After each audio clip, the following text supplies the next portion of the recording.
Are you curious about whether or not we are coming into our usual seasonal slowdown before the holidays hit? Or maybe you've been debating on whether or not you should buy or sell before the end of 2021. Let's talk about home inventory and what current statistics indicate. Thank you so much for tuning in and welcome back to wherever you happen to be watching from. My name is Carrie Nelson. I'm a realtor with West USA Realty. I am located in the West Valley Phoenix suburbs. I do service Phoenix and all of the surrounding areas. I'm actually licensed to sell anywhere in the entire state of Arizona. So for all of your Arizona real estate needs, I got you. And if you're not located in Arizona, but you would like to work with an amazing realtor in your area and you're looking for a referral, please feel free to reach out to me. I do network with realtors all across the nation and all over the world, and I would be happy to help you find someone who would be the perfect fit for you. Without further ado, let's dive in. Currently in the Metro Phoenix area, we're looking at about 7,500 homes for sale. The median sales price is up to $408,790, which is up about 23% from this time last year. I know that I didn't get to do my September real estate market update because of technical difficulties with my old phone. By the way, new phone, who dis? Anyway, we were looking at 22 days of home inventory last month, and we're at the exact same spot this month. So anything below 6 months is considered a seller's market. So obviously we're still in a very extreme and very competitive seller's market. For my buyers out there, some real estate experts had predicted that when the forbearance period was up for many homeowners, a lot of those people would be turning around and selling their homes. What's actually happening is the majority of homeowners who have been in forbearance are staying in their homes. About 80% of them are choosing to stay in their homes once that forbearance period is up. We had anticipated a lot more homes coming onto the market once that forbearance period was up because we thought a lot of people would be wanting to cash out. But I think a lot of people are still kind of sketched out with buyer competition and what's going to happen to the real estate market and the economy in the next 6 months. So people are staying put. There are currently about 1.6 million homeowners across the entire nation who are still in forbearance. Even if 20% of those 1.6 million decided to put their homes on the market once their forbearance was up, that would be about 4,600 listings per state. So still not enough to bridge the gap between supply and demand. Surprisingly, home inventory has nearly doubled from April to October, but homes are still flying off the market just as quickly as they're coming on. My advice for the buyers out there. A lot of you have been telling me that you were waiting to see what happens with the real estate market and you were waiting for home prices to decline. That does not appear to be the case. And I actually just read an article today that said experts are actually predicting the median home price in Phoenix is going to be up to over $500,000 by the end of next year at the current rate we're going. If you've been putting your home search on hold, now might be a good time to start looking again for a couple of reasons. One, home values are where they're at and they're expected to keep going up. So if you're looking to get into something, now is still a good time to do so.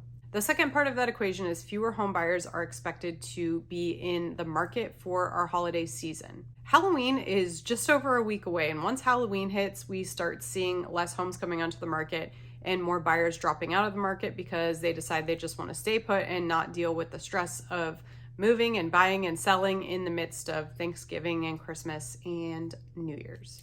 So that being said, you may have less buyer competition at this point, and there's still plenty of time to get you in your new home before Christmas. For my sellers out there, with home supply rising 92% since April, this is not a usual seasonal shift that we would be seeing. Normally, we would see fewer homes coming onto the market because we have a summer slowdown season, but we kind of saw that this year and we kind of didn't. The indications of a weakening real estate market that experts have predicted have been very mild for Phoenix because we've had such an influx of people moving here over the past year and a half. Here are a few indicators that our market is cooling off.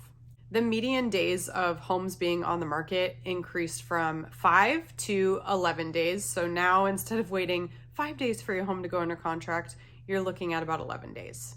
The sale to list price ratio decreased from 101.8, so 1.8% over list price, to 0.3%.